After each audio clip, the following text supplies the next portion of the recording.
বাংলার মুখ আমি দেখিয়াছি, তাই আমি পৃথিবীর রূপ খুঁজিতে যাই না আর। অন্ধকারে জেগে উঠে ডুমুরের গাছে চেয়ে দেখি, ছাতার মতন বড় পাতাটির নিচে বসে আছে ভোরের দোয়েল পাখি। চারিদিকে চেয়ে দেখি পল্লবের স্তূপ, জাম বট কাঁঠালের হিজলের অসৌথের করে আছে চুপ।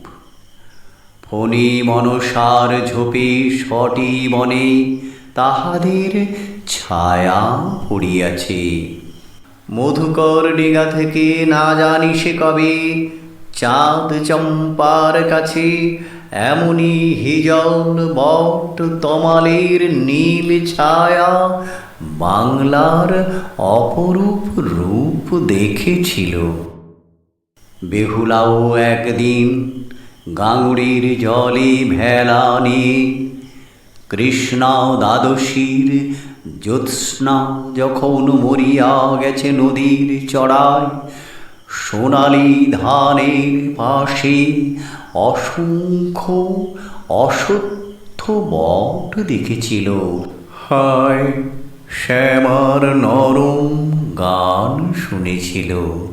একদিন অমরায় গিয়ে ছিন্ন খঞ্জনার মতো যখন সে নেচেছিল ইন্দ্রের সভায়, বাংলার নদী মাঠ ভাট ফুল ঘুঙুরের মতো তার কেঁদেছিল পায়।